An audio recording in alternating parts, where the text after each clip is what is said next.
UC Radio. Pasión en movimiento presenta.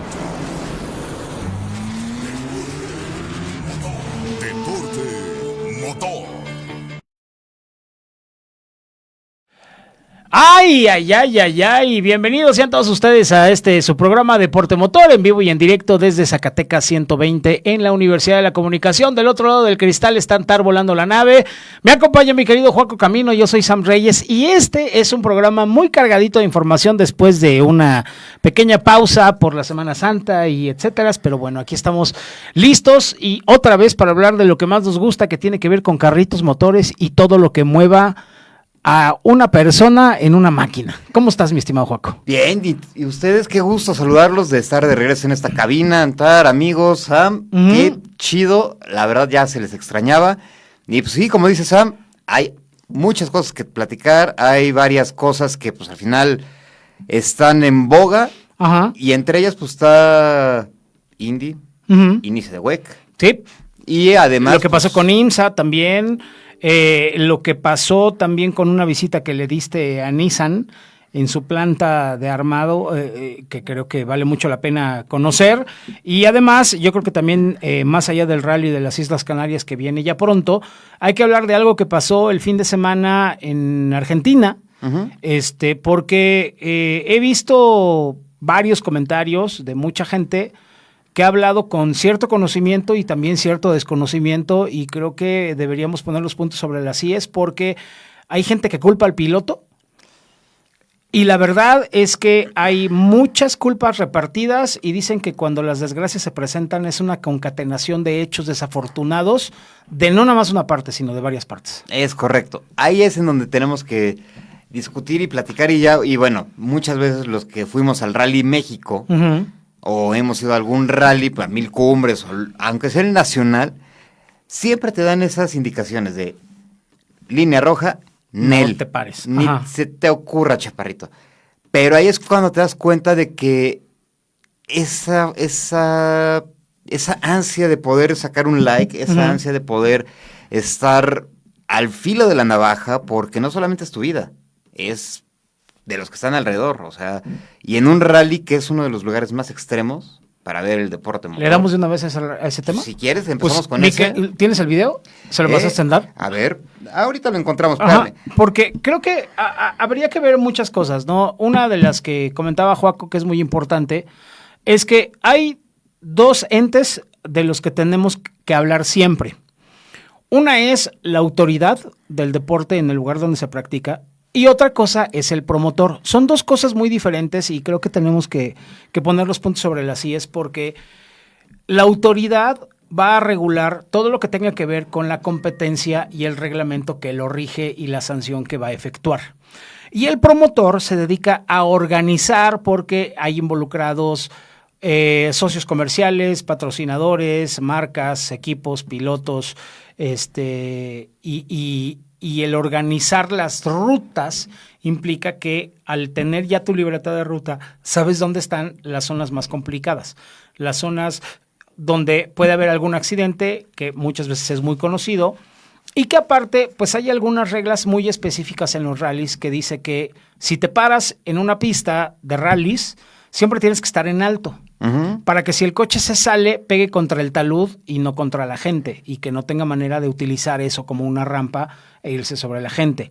2, nunca te pones en la salida de una curva o donde está la trayectoria que podría tomar el coche si se queda sin frenos, etcétera, etcétera. Entonces, lo que sea en línea recta, tendrías que estar arriba. Y en las curvas, o estás por dentro, detrás de un talud, otra vez igual en lo elevado, y nunca en donde está la trayectoria de salida. Ahora, sí, en efecto, no sé si ya le pasaste el video allá al señor. Ya lo tiene el chief. Échalo, mi querido Antar, el video que te acaba de pasar, Joaco.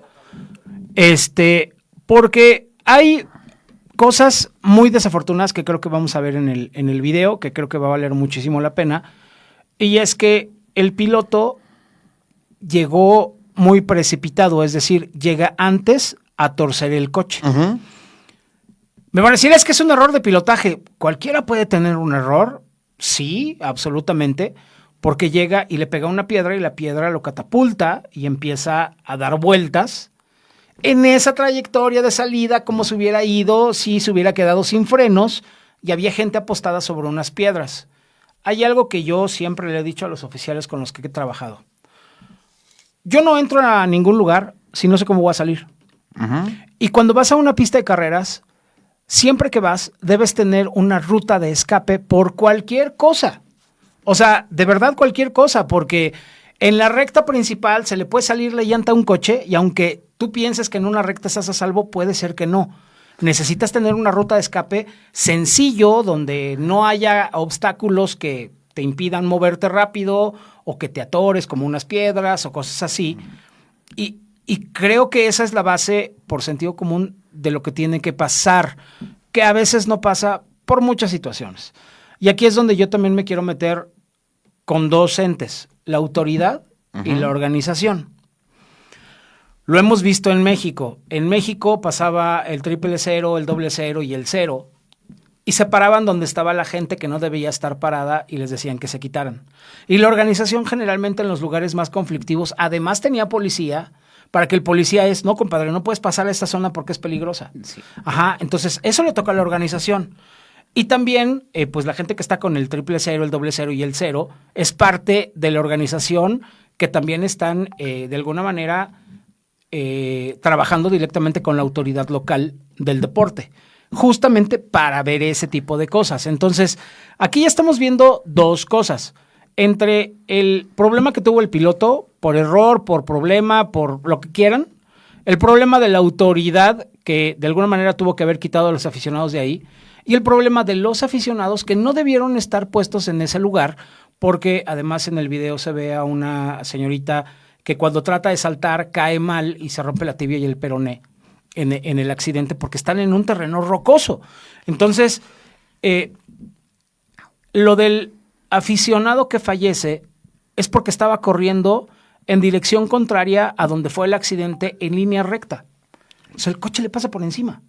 Sí, y ahí, o sea, como tú dices, es un cúmulo de Vamos a malas decir, acciones. vamos a decir efectos desafortunados, porque todo fue completamente desafortunado, que los aficionados no tenían que estar y estaban, que la autoridad tuvo que haberlos quitado y por alguna razón no los quitó o fueron necios y llegaron allá. Y la desafortunada situación del piloto, o sea, se combinó todo para un desastre. Sí, es como decimos en México, estabas en el momento indicado.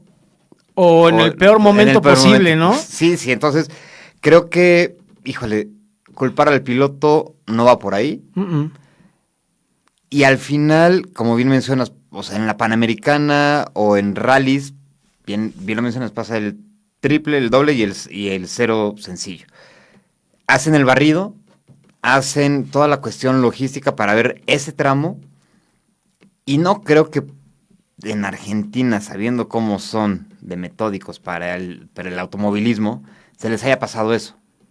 Y además, Argentina, déjenme comentarles que los rallies en la Argentina son de los más difíciles del mundo.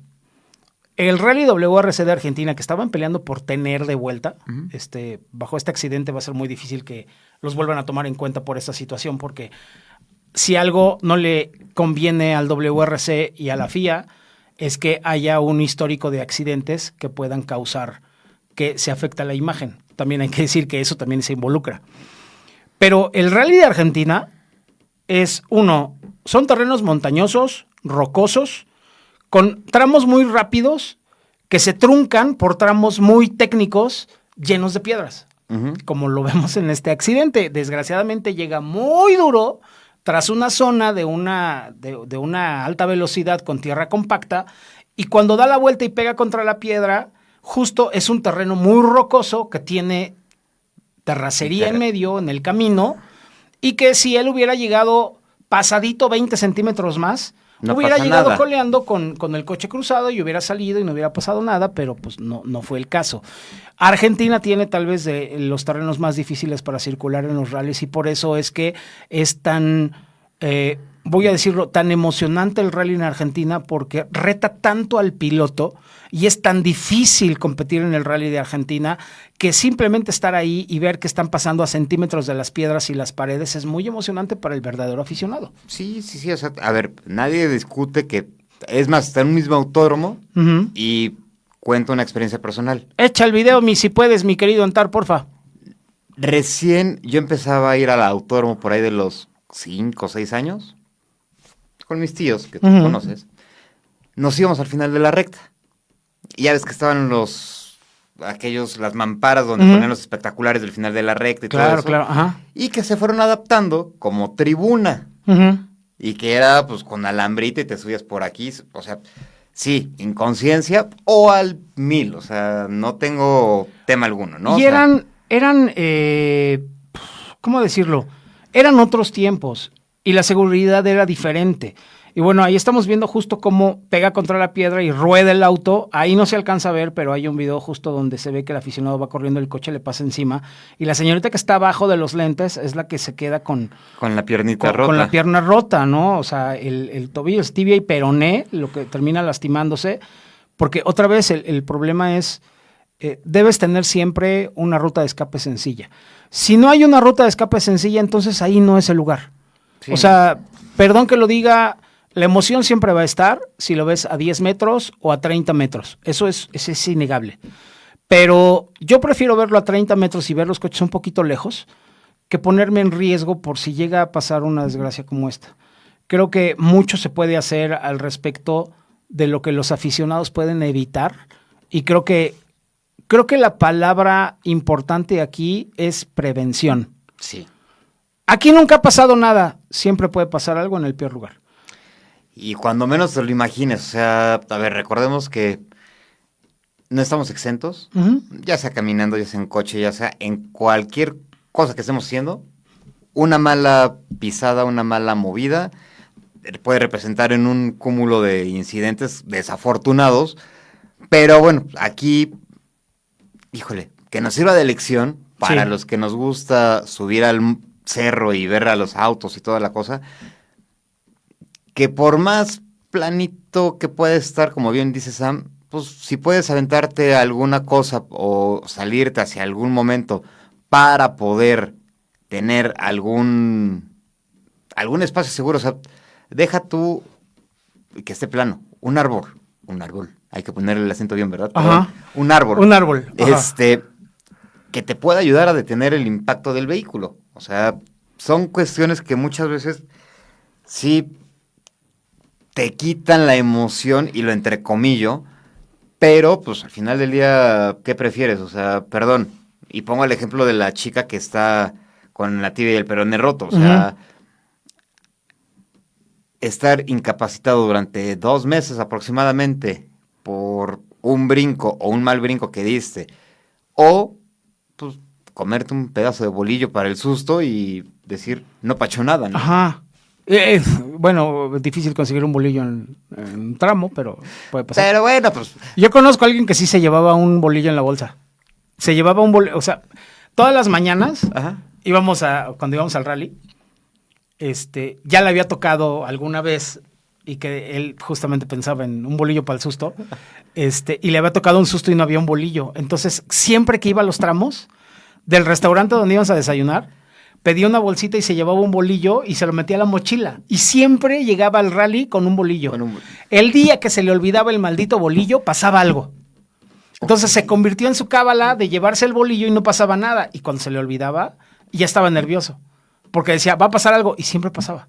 Okay. No sé por qué, pero digo, shit happens, dicen por ahí. Pero yo creo que cuando vemos este video, una de las cosas que debemos tomar en consideración es que no se nos olvide nunca que el automovilismo es un deporte de riesgo, Ajá. no peligroso, porque cuando es peligroso es cuando no puedes controlar lo que va a pasar. Es de riesgo porque siempre existe el riesgo de un error, un problema, una piedra suelta, porque pasa también que todos pasan bien y alguien le pega a algún lado, suelta un pedazo de tierra o una piedra y el que llega atrás es el que le pega y le pasa a él, ¿no? Entonces, al ser un deporte de riesgo, es como en el béisbol. Cuando compras boletos para ir al estadio del béisbol, siempre hay una leyenda que dice, no pierda de vista la pelota. Y de hecho te lo recuerdan en el sonido local. Ajá. ¿Por qué? Porque cuando le pegan a la pelota caliente o bueno, a la bola, porque no es pelota, curioso es, la diferencia entre pelota y bola es que la pelota es neumática y la bola no tiene aire comprimido, no tiene aire atrapado. Entonces, la verdad es que a las bolas de béisbol se les debe decir bola, pero por tradición se le llama la pelota caliente o el deporte de la pelota. Bola, bola, bola, bola, bola, bola, bola. Exacto. Entonces, mi querido Antar, si quieres ya podemos quitar el video, porfa. Creo que ya lo vimos demasiadas veces y creo que la gente ya entendió el tema, que se puede prevenir y podemos divertirnos todos sin ponernos en riesgo, que es lo que nos toca como aficionados. Si la autoridad te pide, quítate, hazlo, vale la pena que te quites. O sea, neta, sí importa. Y los pilotos, bueno, pues la verdad es que ellos están compitiendo por sacar el mejor tiempo y en ese afán, por supuesto, están manejando al límite. Y la neta es que este coche venía arriba de los 100 kilómetros por hora en un lugar donde ni tú, ni yo, ni nadie estaría manejando a más de 60. Y 60 ya es... Y ya es rápido. Es Entonces, rápido, o sea... a lo que vamos es, todo puede pasar y las fuerzas físicas actúan de acuerdo al terreno y de acuerdo al vehículo, qué tan redondo o qué tan recto sea. Entonces, si no sabemos para dónde puede brincar la liebre, por decirlo de una manera coloquial, pues mejor no nada más le aventemos la zanahoria, ¿no? Sí, no, o sea, a ver, recordemos que 5 segundos de diversión no equivalen a toda una vida, ¿no? Exacto. O sea, cuídense, si van al rally, van a un autódromo o van a un arrancón, cuídense, o sea, Sí. no es porque seamos mamá gallina ni nada de eso, pero al final del día es su integridad y si con uno que piense bien, Los jala demás toda se la le pegan. manada. Exacto. Entonces... y creo que vale la pena que le hagan caso, porque además, ¿quieren verlo de un circuito? Bueno, ¿qué hay en un circuito? En un circuito callejero hay dovelas, hay rejas, y luego hay un espacio y vuelve a haber dovelas y rejas, porque se pueden mover las dovelas. Y además, las gradas están generalmente a 5 metros de la última dovela, después de toda la seguridad que pusieron. Que hay una carrera en un autódromo. Si se han dado cuenta, en el autódromo Hermano Rodríguez, cuando llega la Fórmula 1 o corre la NASCAR o corre cualquiera, las gradas están básicamente a casi 10 metros de la pista, porque hay un carril en medio después de las dovelas y de las rejas, y luego de la otra reja, y luego la separación que hay en la pista. Y si van a un óvalo, pues los coches rodean la pista con una pared bastante alta, con una reja que está muy por encima de los coches, y por la fuerza centrífuga todo está puesto y diseñado para que pegue contra la reja y se regrese a la pista y no salte al público. Entonces, sí, todo eso tiene que ver con la seguridad, así que creo que va a valer mucho la pena que lo tomen muy en cuenta, y que también van a tomar en cuenta en el fin de semana, porque se viene la edición número 50 del Rally Canarias, que regresa al WRC, que me parece es un gran evento, porque hay que decir que aunque en España hay una gran tradición ralista, el que sean parte del Campeonato Mundial de Rallys es importantísimo, y más en una temporada donde Toyota viene arrasando en pero todo. durísimo, y que además por primera vez en la historia tenemos de líder del campeonato un japonés. Taca, taca. Taca. Sí. Qué bonito es eso. Pero creo que es algo importante, es algo que pues, al final del día diferente. El Rally Canarias es un rally que jala, es un rally que te llama, es un rally que te apasiona, y es un rally que te va a dar... Empieza mañana, empieza el día 23. Entonces, tienes todas las opciones. Sí, ok, ya sé que me van a decir, es que en México ya no lo podemos... Claro que sí, por su pollo que sí. Métanse a YouTube, y WRC es la única categoría avalada por la FIA que transmite todos sus eventos a través de YouTube gratis. Ajá. Y vale la pena verlos, porque además van a decir, ay, ¿qué son esos trámites? Son 18 tramos y más de 322 kilómetros cronometrados. O sea, en todo el fin de semana hacen esos 322 kilómetros. Sí, ya sé, hacen un tramo, paran y luego hacen otro tramo y paran y van al servicio y regresan y todo, pero es la misma distancia, o bueno, un poquito más de la distancia que lo que se corre un Gran Premio de Fórmula 1. Sí, en Fórmula 1 son 300 kilómetros, 310. Ajá. Sí, porque la regla dice que, salvo Mónaco, es la única pista donde eso no se hace, son 300 kilómetros por vueltas completadas más una vuelta. O sea, si completas 299 kilómetros en 50 vueltas, tienes que hacer 51 vueltas para cubrir efectivamente esos 300 kilómetros, y le dan otra vuelta más, aunque hayan sido 100 metros lo que hacía falta. Entonces, esa es la base para Fórmula 1. En el caso de un rally, obviamente tiene que ver con el tipo de tramos que son, en dónde se corre, y además lo que importa mucho es la puesta a punto, porque suben y bajan por el nivel del mar, y en Canarias es bien interesante porque hay tramos más altos que otros. Ay. Eso está bien bueno, la neta. Ay, Papantla, tus hijos vuelan. Exactamente, vale muchísimo la pena con este tipo de rallies. Y de espectáculos, que al final del día creo que muchas veces no tenemos la noción, ni dimensionamos el cómo es es un evento de este tipo, ¿no? O sea, lo puedes disfrutar, te lo puedes pasar a toda máquina, pero el chiste principal es que tú sepas cómo, con quién y en dónde. Así es. Ahora, el detalle es este. Todo mundo gusta de los rallies de tierra. Este es un rally de asfalto. Y este tiene características completamente diferentes porque al estar en caminos vecinales o de carreteras vecinales, compiten a muy altas velocidades en donde circulan coches normales en tiempos que no hay carrera, pero también se enfrentan a todas las vicisitudes que existen en una carretera. Si tú en una carretera vas en México, por ejemplo, el límite máximo es de 110 kilómetros por hora, aunque la policía de caminos te dejaba circular hasta los 130. Después de los 130 ya te paran, ¿no? Pero ellos llegan a muchas más velocidades por el asfalto y la puesta a punto, las llantas y todo tiene mucho que ver. Y aquí es donde se va a ver la verdadera valía de muchos pilotos, porque ya tuvimos asfalto congelado en Montecarlo, con hielo negro en algunas superficies y con nieve en otras. Ya tuvimos nieve. Ajá. Y ya tuvimos terracería. Y ya vamos al asfalto. Ya por lo menos cumplimos los 4 principales lugares que puede llegar a visitar el WRC. Entonces, si me preguntan a mí, para mí es el piloto más completo que puede haber dentro del automovilismo. Sí. Que se adapta más fácil a otro tipo de categorías. Porque, bueno, o sea, si quieres luego, o más adelantito, platicamos. Porque ya muchos están diciendo de que no, es que la Fórmula E ya es mejor que la Fórmula 1. Híjole. Con el Gen 4. Yo creo que aquí cabe sí el comparativo por velocidad, pero creo que lo que más cabe es el gusto de cada quien.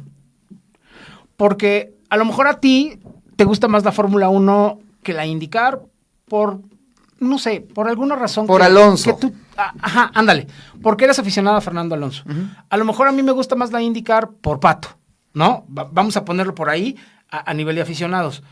Pero hay algunos otros que nos gusta el automovilismo en general y que lo vemos igual. O sea, yo veo igual la Fórmula 1 que la IndyCar, me refiero a que no que sean lo mismo, sino igual puedo ver la Fórmula 1, como igual puedo ver la IndyCar, como igual puedo ver la NASCAR, como igual puedo ver la Fórmula E, porque me gusta el dominio del hombre sobre la máquina y que al mismo tiempo en cada categoría desarrollan cosas siempre. Sí. Entonces, ¿cuál es el problema que tiene ahorita la Fórmula 1 del que todo el mundo está hablando? Ay, es que el reglamento, es que no sé qué, y el superclipping, y es que ya no andan a fondo, o bueno, ya no andan a todo lo que da, y ya no andan tan duro, y ok, ya se juntaron para hacer los cambios al reglamento, para que lleguen a Miami más tranquilos y no sé qué. Pero la Fórmula E desde el principio hasta ahorita, creo que han tenido una evolución muy grande por una razón muy importante y que hemos hablado mucho en este programa y que es bien importante. El desarrollo para lo que ustedes y nosotros podemos comprar en el futuro y que antes se corría con 2 coches y ahora se corre nada más con 1. Es decir, ya avanzaron en el tipo de baterías que usan, ya avanzaron en el tipo de motores que usan, ya avanzaron en tener doble motor, es decir, en el eje delantero y en el trasero, entonces ya puedes conseguir energía en el eje delantero y en el eje trasero. Ya avanzaron con esta generación 4 a mucha más velocidad y se espera que alcancen 322 kilómetros por hora. Y, a ver, y está increíble porque, a ver, bien lo mencionabas. Llegan los autos eléctricos a la parte comercial y de los primeros que llegaron a México fue el Nissan Leaf, que te daba 180, menos de 200 kilómetros de autonomía. Ahorita ya ves coches que te dan más de 900 kilómetros con una sola carga. O sea, casi puedes llegar a Monterrey. Literal. O sea, sí pasas de Matehuala, eso sí. Ajá. Pero de que libres la recta de Matehuala, no creo. Eso sí ya ahí es sí, ahí sí lo veo medio complejo. Pero yo creo que muchas veces el ese desarrollo que hemos hablado aquí tanto hace que se vayan poniendo nuevos retos. O sea, ya ahorita una batería como la del generación 4 de Fórmula E, sí es algo increíble. Una batería de 800 kilowatts, si no mal recuerdo. Ujú. A ver, para que ubiquen, o sea, un refri te gasta 24 kilowatts. 24 kilowatts, ¿qué? O sea, ¿Hora? ajá, aproximadamente. Entonces, hagan sus números para más o menos saber cuántos refris necesitan para poder crear 800 kilowatts, para poder hacer la batería de un Fórmula E. Ujú. Entonces, la neta, sí es un avance, perdón, pero estúpido, Ujú. el cual están teniendo en Fórmula E y lo han ido haciendo, como tú dices, paso a paso. No como en Fórmula 1 que de repente dijeron, 50-50, órale, güey. ¿Cuál es el problema? Creo que fueron demasiadas reglas en muy poco tiempo para la Fórmula 1. Fueron muy voraces. Ajá. Y es muy entendible porque igual que lo está haciendo la Fórmula E por las políticas en donde se dice que en Europa en 20 años ya deberían de dejar de vender autos de combustión interna, pues todo el mundo está tratando de desarrollar tecnologías. Que la Fórmula 1 lo haya hecho obedece, la neta, no a la Fórmula 1, a la FIA. Sí. Porque, como les dije hace rato, una cosa es el ente que regula las carreras, que hace el reglamento, y otra es el promotor, que son cosas diferentes. Y que ahorita todo el mundo le está echando la culpa a la Fórmula 1, es la culpable de ¿quién hizo el reglamento? ¿Quién se lo propuso a los equipos y los pilotos? Es ahí donde tenemos que ver todo este rollo. Entonces, estas negociaciones han llevado justamente a este efecto político de tenemos que ponernos al tiro para darles a las marcas y a los que participan la oportunidad de desarrollo o a obligarlos a desarrollar para no quedarnos fuera de este cambio generacional de la movilidad que va a ser en el futuro. Pero la Fórmula E, por Dios santo, tuve la oportunidad de platicar en la expo que se dio en Centro Banamex, ¿te acordarás? El Motorén, en aquellos años. Y tuve la oportunidad de entrevistar a Alejandro Agag, que es el presidente y el fundador de la Fórmula E. Y nos estaba comentando en la conferencia magistral que tuvimos, porque la neta, él llegó como un auténtico maestro para enseñarnos a todos de qué se trataba la Fórmula E. Y decía, es que teníamos que arrancar porque era el momento. Nos dijeron que podíamos meter unas baterías que fueran súper rápidas, pero no iban a durar ni 10 vueltas.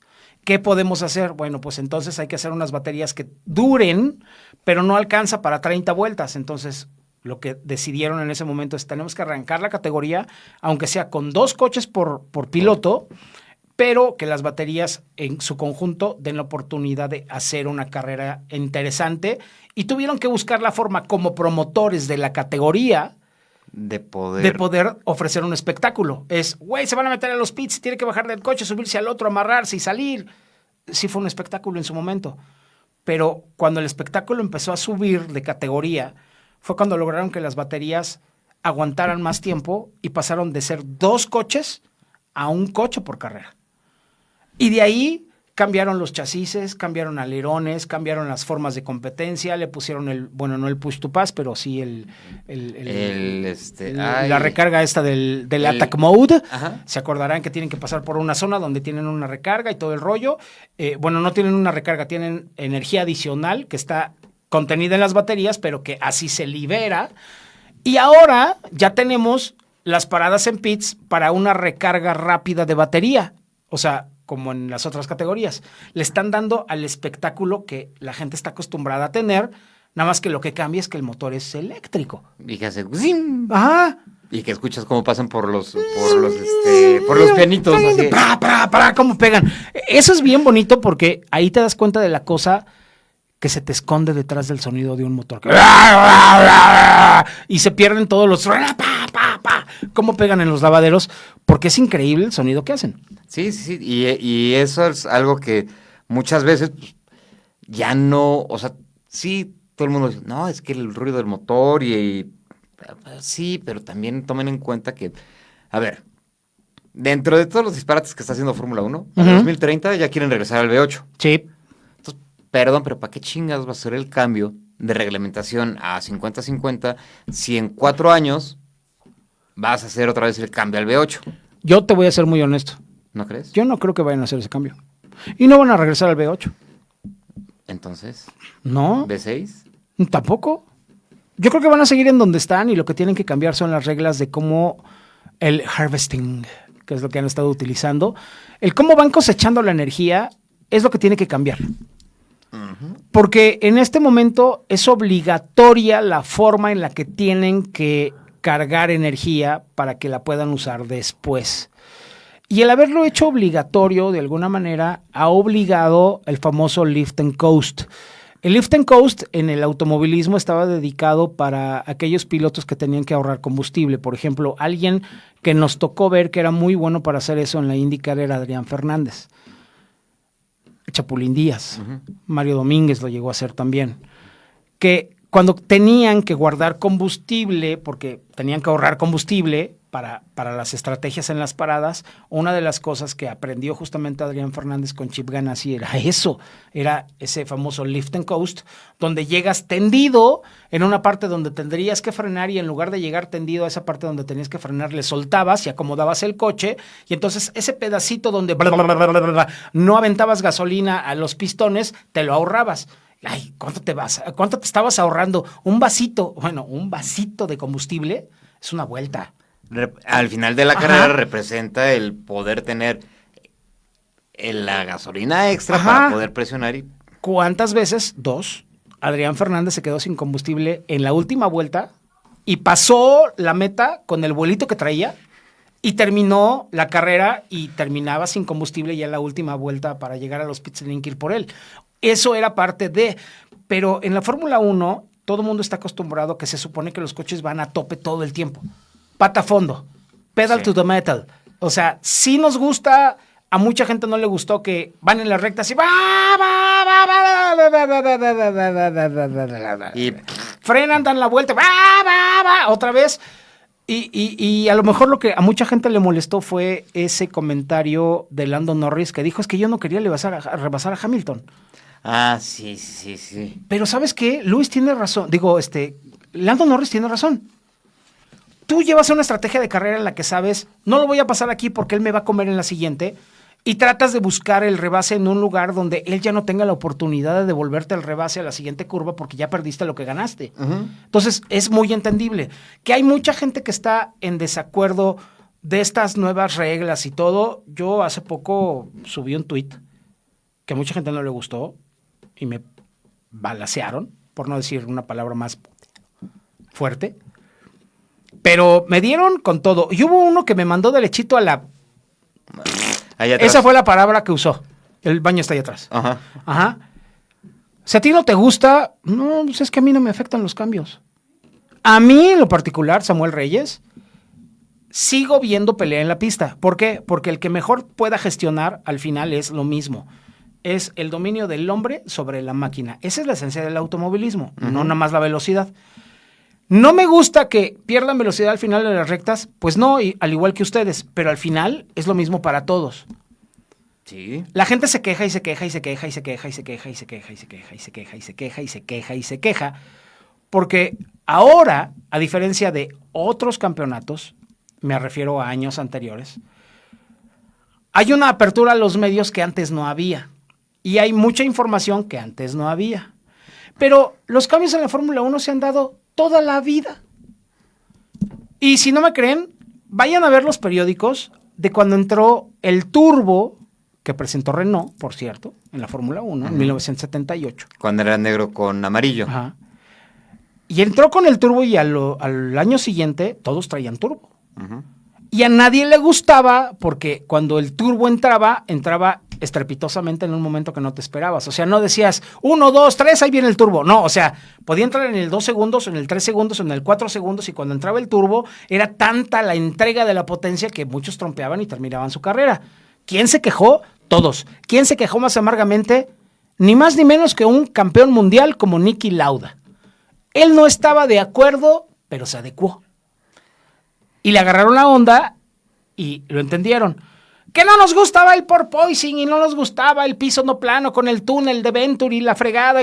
todos los pilotos se quejaron, Lewis Hamilton hizo su drama esa vez que, ay, mi espalda, no me puedo bajar, y a las 2 semanas hizo un video que estaba esquiando, entonces ahí se le cayó todo y le dio la primera victoria a Checo Pérez en Bahrein, bueno, Zahir, que era el circuito externo de Bahrein, y estas cosas siempre se han dado, las quejas de los pilotos con los cambios de la FIA siempre se han dado y creo que siempre van a estar. Entonces, yo creo que en esa medida también debemos pensar es en lo que yo había puesto en el tweet por lo que me pegaron durísimo, fue, pues si tanto se quejan y se quejan y se quejan, pues no la vean y dejen de quejarse. O sea, si no te gusta el producto que estás viendo, ¿para qué lo consumes? Pues sí. O sea, digo... Y alguien me dijo, pero es que la IndyCar no es igual. Pues no, la neta no, pero pues ahí está la IndyCar. Y yo dije, hay categorías como la IndyCar donde compiten a tope. Y alguien me dijo, con su justa razón, oye, pero es que fue muy lineal, yo me dormí algunas vueltas de la carrera, no sé qué. Cuando ves las estrategias y ves cómo le hacen y ves qué es lo que está pasando y te das cuenta de lo que trae cada quien, entiendes por qué está pasando lo que está pasando. Pero si tú nada más quieres ver el resultado de un piloto como Pato, que tiene un motor sediento como el Chevrolet, que contra el Honda está por detrás de las prestaciones, pues güey, te das cuenta que lo que está haciendo Pato va muy por encima de lo que puede dar el coche. Y fue el mejor Chevrolet calificado. Ajá. Y al final, es que Alex Palou, pues sí, andan muy duro y todo, pero pues tiene que ver con eso. O sea, también qué coche trae, con qué equipo está. Y entonces, cuando ves todo eso, le das valor a lo que hace Pato. No, y aparte, o sea, hay que entender, y ya lo hemos hablado aquí, la curva de aprendizaje de McLaren, pues siguen en ese momento en el cual, ok, podrán decir, no, es que Pato ya peleó. Sí, o sea, recordemos quién es el fundador de Arrow McLaren, ¿no? O sea... Bueno, sí. Venían de ser un equipo súper chiquito como el Schmidt & Peterson, que era el Arrow McLaren SP, el Schmidt & Peterson, y luego terminaron comprándole su parte del equipo a Schmidt & Peterson para hacerse al Arrow McLaren, que ahora ya es McLaren como tal y Arrow es un socio comercial. Pero, pues la neta es que están en una curva de aprendizaje todavía. Y a ver, y por lo menos le falta un año más para acabar. Pero, sinceramente, no es tan dramático. O sea, están bien para una vuelta.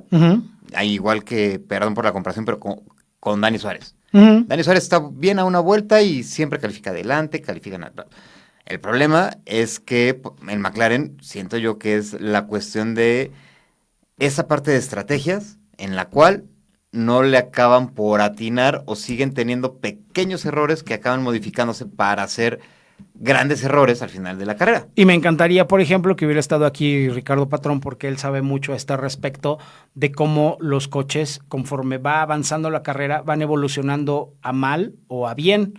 Hay algunos coches que mejoran conforme se van calentando y torciendo el chasis en la competencia y hay otros que van empeorando. Entonces, este tipo de cosas también son importantes a tomar en cuenta y no nada más un resultado final o lo que está pasando cuando los coches dan vueltas, porque el no tener toda esa información a la mano muchas veces hace que los aficionados se aburran.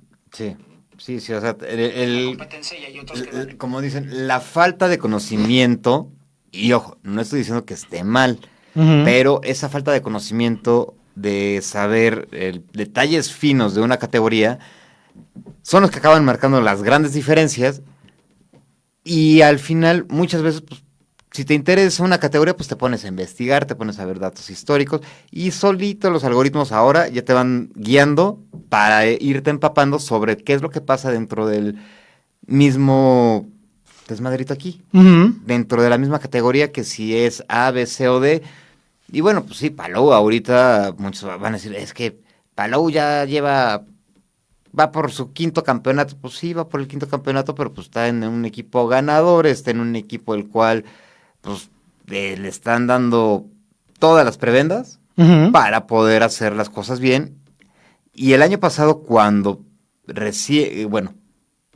fue tricampeón, que no había podido ganar en un óvalo, el año pasado lo logró, o sea, le tomó 3 años a algún campeón poder ganar en un óvalo. Sí. Entonces, pues no nos desesperemos. Si regresamos al tema Pato, pues Pato está haciendo las cosas bien y está dando esa satisfacción que yo siento que están preparando algo interesante e importante para IndyCar o para Indy 500. Sí. Que creo que si bien ahorita el campeonato de IndyCar se está balanceando mucho hacia Palou con una diferencia de 100 puntos de primero a quinto aproximadamente, pues creo que pueden estar viendo las estrategias para ver cómo llegar a la Indy 500, Sí. que es dentro de un mes Sí. aproximadamente. 29 días, según yo. Entonces, confíen, tranquilos, que por lo menos algo bueno va a pasar. Seguramente, y creo que va a valer muchísimo la pena que veamos eso. Y si, señor Antal, ¿está usted por ahí? Lobo, ¿estás ahí? Échate a volar de una vez el video de Jordi, porfa, por lo de la IndyCar, por favor. Y mientras lo pones, respondo aquí que ya están aquí conectados Emanuel Obregón y Fer Martínez. Y dice Fer, con esa velocidad 320 kilómetros por hora en la generación 4 de Fórmula E, ¿no les van a quedar chicos los autódromos en los que están corriendo? Yo creo que sí, porque la gran mayoría eran circuitos callejeros. Pero creo que entonces, por la velocidad, deberán haber modificaciones a los trazados. No, y eso es más que obvio, ¿no? O sea, recuerden el óvalo que tenemos en Ciudad de México, bueno, el circuito que tenemos en Ciudad de México, pues ya creo que les va a quedar corto, o sea, por lo menos se van a tener que hacer el recorte del papódromo. Ajá, pero pues al fin de cuentas vas a tener la oportunidad de ver los coches en más lugares. Y con la cantidad de gente que va a un evento de Fórmula E en México, pues tendríamos que ver la capacidad del boletaje que se podría conseguir, porque si estás aumentando el espectáculo por la velocidad de los coches, podrías vender más boletos. Y eso les puede beneficiar justamente a los organizadores y a la misma Fórmula E. Emanuel Obregón ya está conectado también, los saluda a ti y a mí, Joaco. Entonces, buena onda. Un abracillo, don Emu. Qué buena onda, mi estimado Emanuel. Pues ya cuando estés listo, mi estimado Antar. Corre lo que... Amigos de Deporte Motor, los saluda con mucho gusto un día más Jordi Álvarez para platicar un poquito de lo que sucedió este fin de semana en las calles de Long Beach, en una carrera que tristemente no nos dio la acción que todos esperábamos de una carrera de IndyCar. Pero bueno, ya estamos un poco acostumbrados, agreguémosle que tienen este sistema híbrido casi metido a la fuerza en 2024, que ha pues perjudicado un poco el nivel de entretenimiento de las carreras, eso sumado a que Long Beach es un circuito callejero con muy pocas oportunidades de rebase. Bueno, una carrera que tristemente no dio para más. Y otra carrera que fue ganada por Alex Palou, este piloto español de Chip Ganassi Racing, que está en su pico y que no sabemos cuándo vaya a terminar este pico, o quizá sepamos cuándo termina este pico, porque recordemos que si bien la IndyCar está, podría decirse que en una etapa de estancamiento, en 2028 se viene esta nueva reglamentación con nuevos motores y con nuevos monoplazas, la primera vez desde 2012 que vamos a tener nuevos monoplazas en el mundo de la IndyCar, y por supuesto que esto podría pues alterar un poco el orden de la parrilla, y si no lo hace, pues yo diría que al menos frenar un poco este dominio de Alex Palou, mientras pues los demás equipos intentan alcanzar, ¿no? a este equipo número 10, que otra vez un fin de semana sin errores, que con una parada muy clínica, porque Alex Palou estuvo toda la carrera hasta el momento en el que tomó el liderato detrás de Felix Rosenqvist del equipo de Meyer Shank Racing, que por cierto está en alianza técnica con Chip Ganassi Racing. Felix Rosenqvist dominó, hizo todo lo que pudo, salió desde la pole, no se dejó presionar por Alex Palou. De hecho, en el primer ciclo de paradas estuvo delante de este piloto español, y sin embargo a mitad de la carrera una parada ligeramente más rápida de Chip Ganassi con respecto a la de Meyer Shank hizo que Rosenqvist perdiera el liderato en contra de Alex Palou, liderato que ya no pudo recuperar, y esto solo demuestra la superioridad de todos los fuertes de ese equipo número 10, que nada se puede hacer actualmente para vencerlo. Alex Palou con su tercera victoria del año, su segunda consecutiva. En segundo lugar, Felix Rosenqvist de Meyer Shank Racing con su primer podio del año, y en tercer lugar cerró el piloto de Chip Ganassi, compañero de Alex Palou, Scott Dixon, quien por fin suma un podio en esta temporada 2026. En cuarto lugar terminó otro Honda, el de Kyle Kirkwood, este piloto que ha logrado plantarle cara a Alex Palou. Lo recordamos en Arlington con este piloto de Andretti que logró hacerse con el liderato a pocas vueltas del final. Sin embargo, Long Beach, a pesar de que es un circuito que se le da muy bien a Kyle Kirkwood, no pudo hacer nada más en contra de Alex Palou. Y en quinto lugar tenemos al primer Chevrolet, porque recordemos que hay motor Honda y motor Chevrolet en la IndyCar, fue Patricio O'Ward el que cerró el top 5 y se llevó su primer top 5 en Long Beach desde 2022, en un circuito que pues en los últimos años no se le ha dado tan bien a este piloto mexicano. Y bueno, nos contó en una entrevista para ESPN que tristemente olvídense del campeonato, que nos vamos a enfocar en las 500 millas porque pues al menos en la IndyCar el campeonato vale menos que las 500 millas de Indianápolis. Pues Patricio Ward está enfocado al 100% en llevarse los máximos honores en esta joya de la triple corona del automovilismo. Y bueno, Chevrolet que está, pues desde que entraron los híbridos, muy atrás de Honda, nada que pueda hacer el piloto regiomontano, que si no es la estrategia, es la inferioridad del motor Chevrolet. Y bueno, en el campeonato de pilotos es Alex Palou el quien lidera con 205 puntos, seguido por Kyle Kirkwood con 188. En tercer lugar, el Penske de David Malukas, el mejor Penske, con 142 puntos. Patricio O'Ward en cuarta posición con 136. Por cierto, fue su cuarto top 5 en 5 carreras. Entonces, gran rendimiento del piloto mexicano, considerando todo lo que está en su contra. Y en quinto lugar, su compañero en Arrow McLaren, Christian Lundgaard, quien viene de una 20ª posición en una carrera que no se le acomodó al piloto danés. Y bueno, la siguiente fecha es el 9 de mayo en el circuito rutero de Indianápolis para iniciar pues las actividades del famoso mes de mayo. Y obviamente vamos a estar ahí para platicarles toda la acción de lo que suceda en el Indianapolis Motor Speedway a lo largo de este mes de mayo. Soy Jordi Álvarez, muchísimas gracias por sintonizarnos y continúen en Deporte Motor.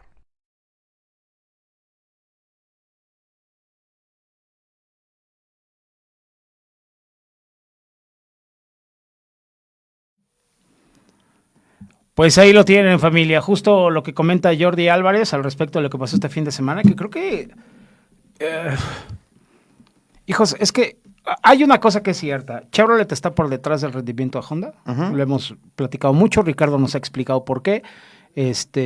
Pato quiere llegar directamente a las 500 millas de Indianápolis a saltar, pero sabe que es muy complicado, entonces mucho va a tener que ver la estrategia, y ya vimos que de poderse se puede porque ha estado peleando, y tal vez el error en la última edición de las 500 fue que rebasó en las curvas 1 y 2 a Joseph Newgarden, y que en la curva 3 y 4 Joseph le terminó tomando el liderato, y pues... Se lo chamaqueó.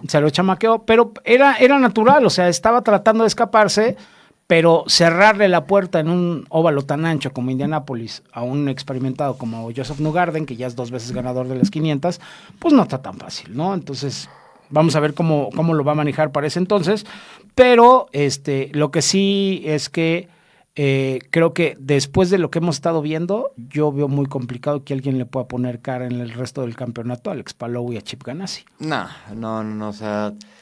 No es por desalentarlos, no es por desmotivar para que no vean IndyCar, véanla, porque la neta son carreras muy divertidas, son carreras bien entretenidas. Pero sí, Palou está en otro nivel.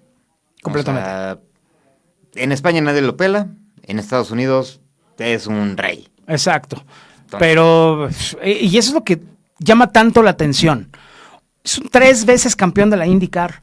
Ya ganó las 500 millas de Indianápolis, una de las carreras más importantes del mundo. Y en España no lo quieren. No entiendo por qué es eso. Ricardo, en algún momento, si nos estás oyendo, Ricardo, tienes que venir para que expliques eso.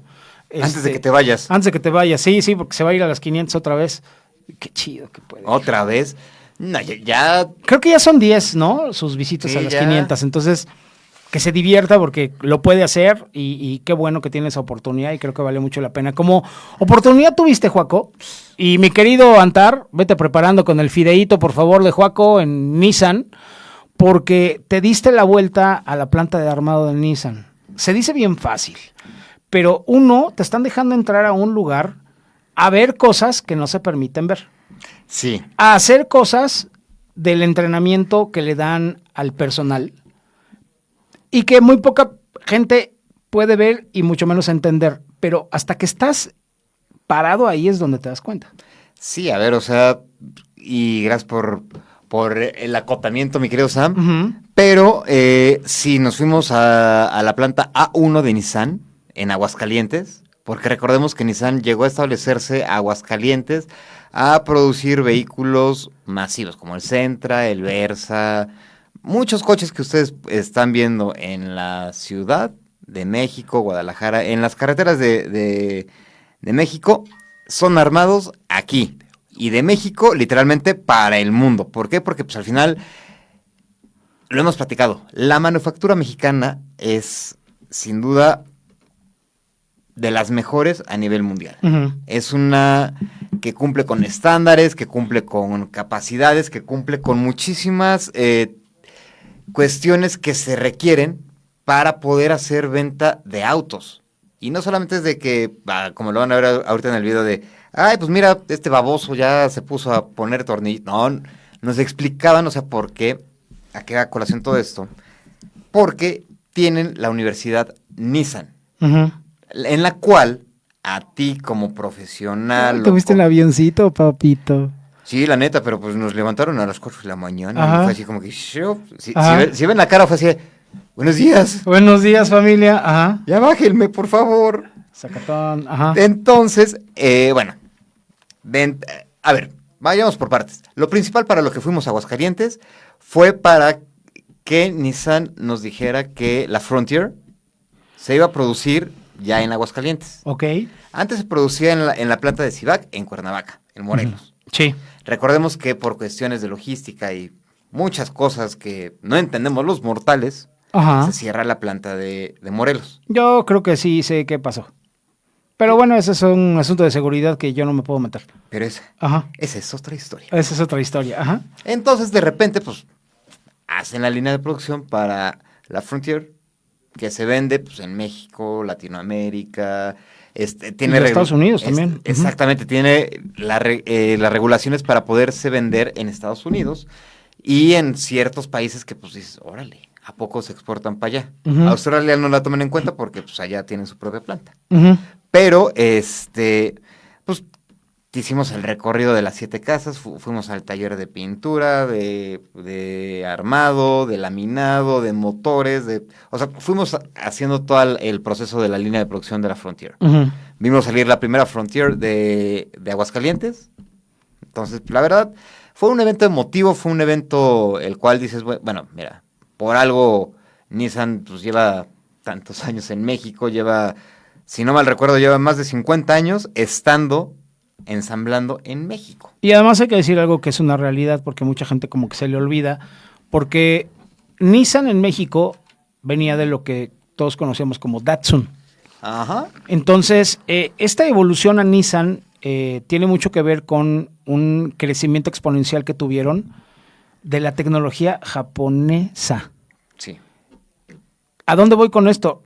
La tecnología japonesa, por muchas cosas, es considerada de las mejores del mundo por la fiabilidad.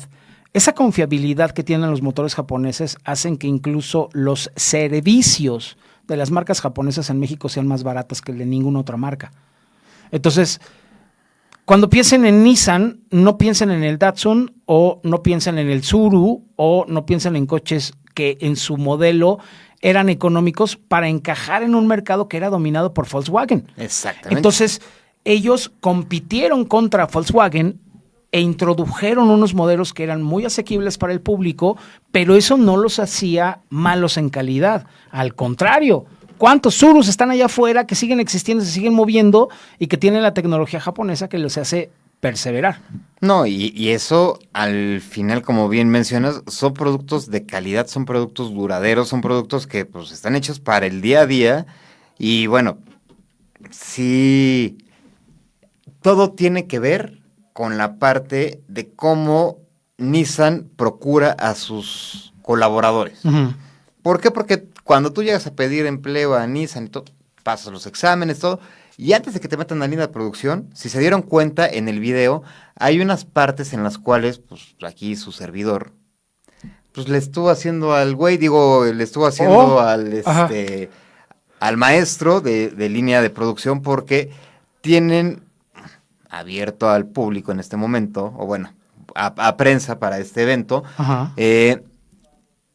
simplemente cómo poner una rondana en un en un tornillo Sin equivocarse. sin equivocarse, porque aparte tienes que hacerlo en movimiento. O sea, Ajá. tienes que ir poniendo los tornillos o bueno, más bien las rondanas en los tornillos y todo eso, mientras el coche va avanzando dentro de la línea de producción. Claro. Ajá. Entonces nos decían, por lo menos tienen que poner 35 tornillos en menos Wow. de 40 segundos, que es en lo que se acaba su espacio.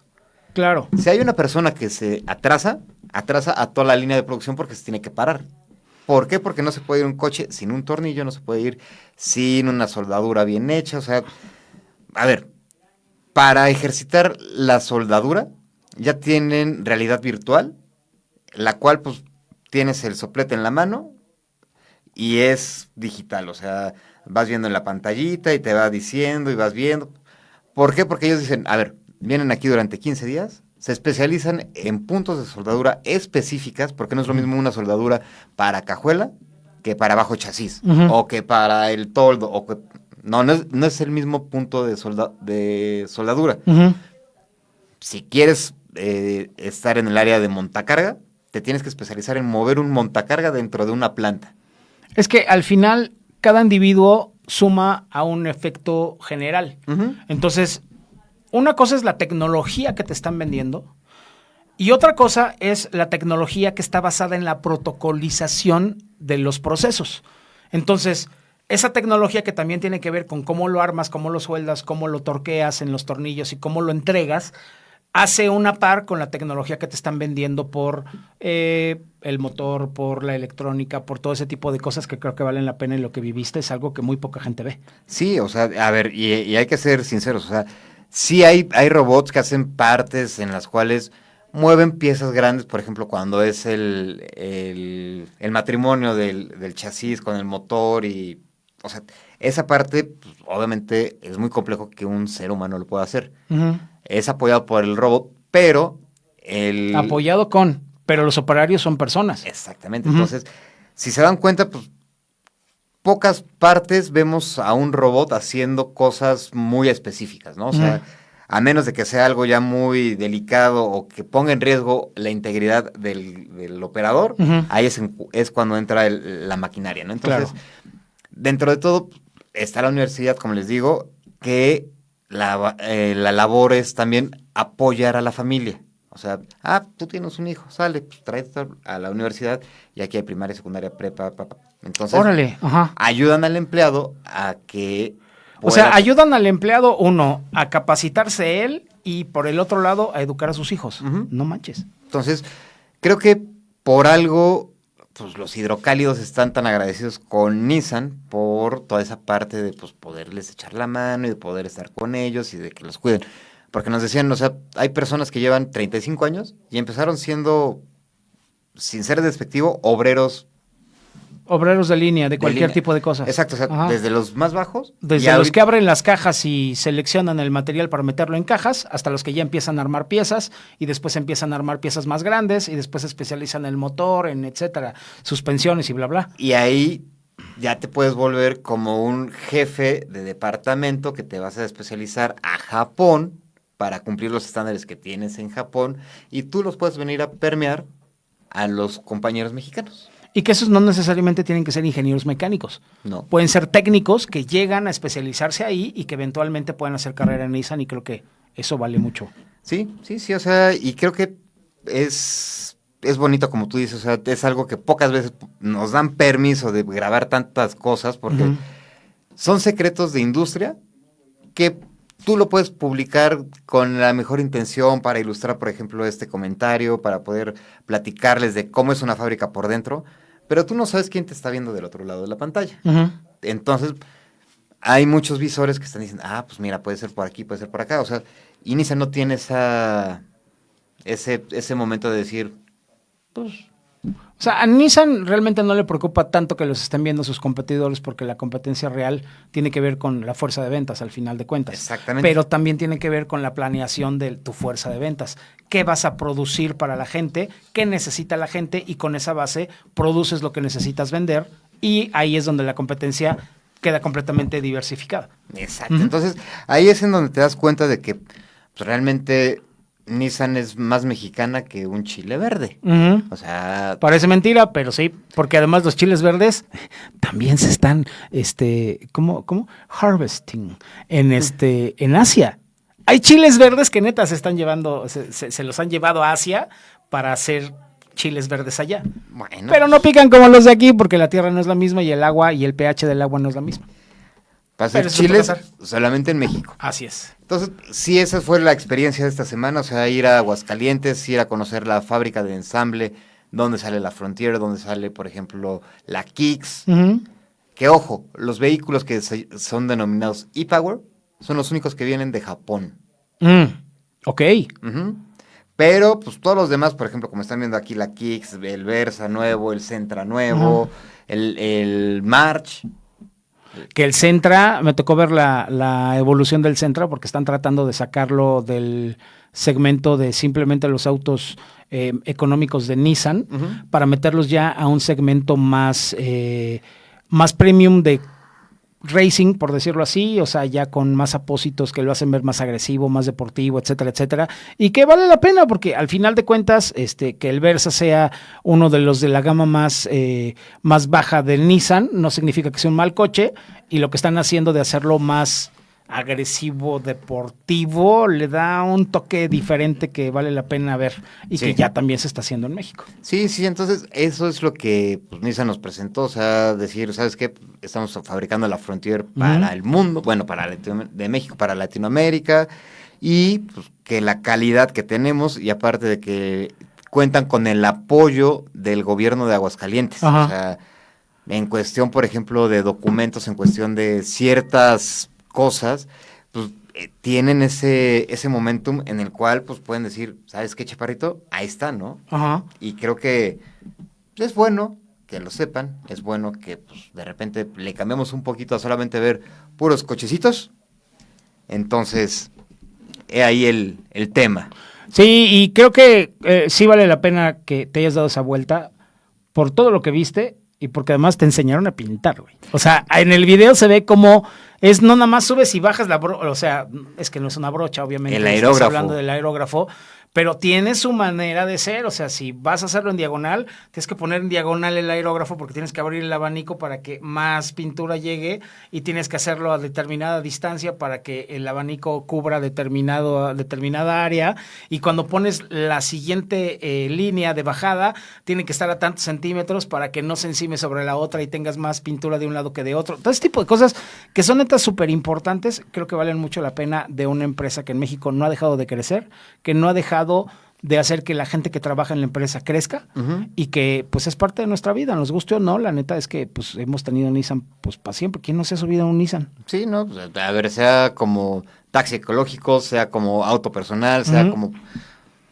Hay, o por lo menos yo creo que en alguna familia, y no me refiero solamente a la nuclear, alguien ya tuvo un Nissan. Exactamente. O sea, desde la Subame, aquella cuadradita ¡Oh, sí me acuerdo! de los Ajá. finales de los 80, principios de los 90, o hasta La el famosita surito. estaquita, que las estaquitas que eran súper famosas, ¿no? O sea, todo tiene que... Y también tuvimos autos deportivos, digo, hablando, por ejemplo, del Nissan 300ZX, por ejemplo, que en su momento fue un bombazo y que Godzilla hace muy poco, el GTR, también nos presentó un monstruo ávido de las pistas. Entonces, todo ese tipo de cosas creo que valen mucho la pena.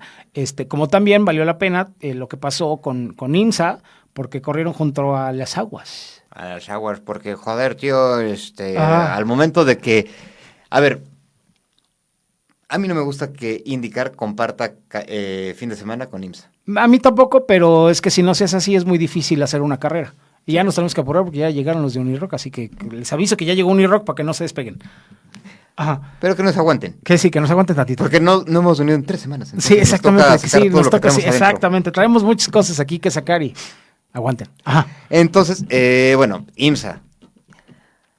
Ay, güey. Es que Long Beach es una pista muy especial, es muy particular, es muy demandante, es muy técnica y también de muchísima velocidad. Y yo creo que una de las cosas que tenemos que destacar es que más allá de lo que pasó con IndyCar y lo que pasó con IMSA y las demás categorías de promoción que corrieron el fin de semana, creo que IMSA tiene un lugar muy particular y muy especial porque pues prácticamente se corre todo para el sábado, aunque lo estelar es el domingo.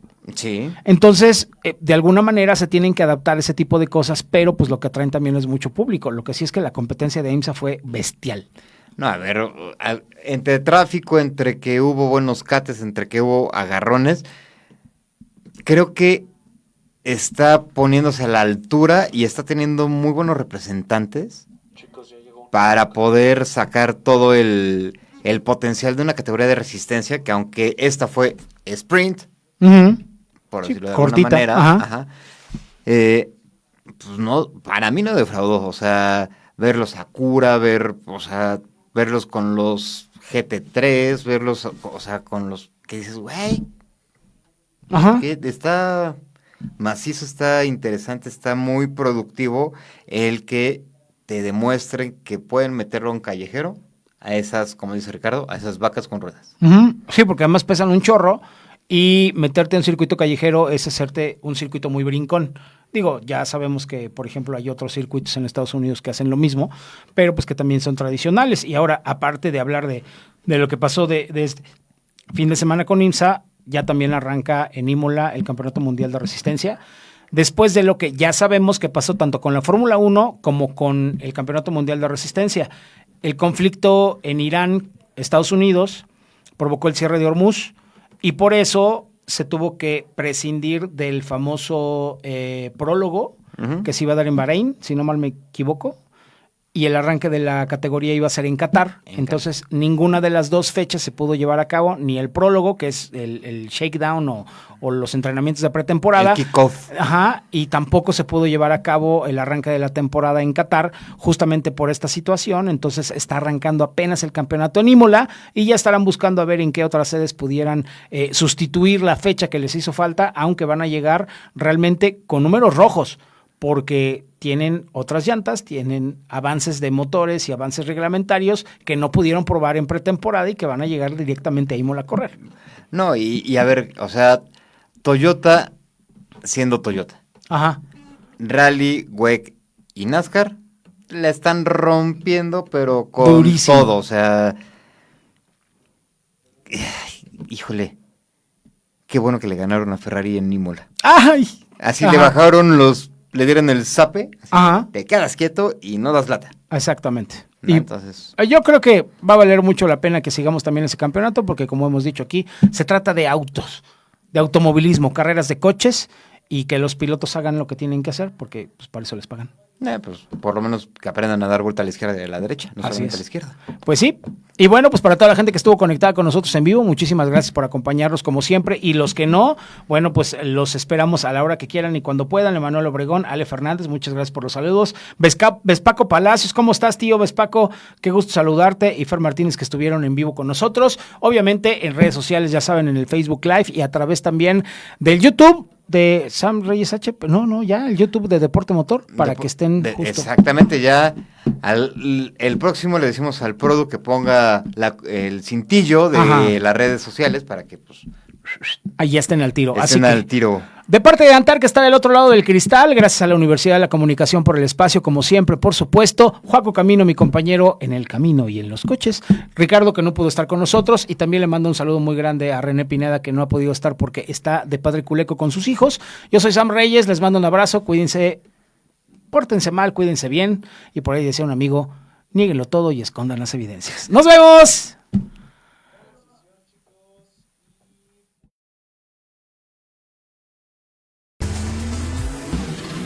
Velocidad extrema. UC Radio. Deporte motor.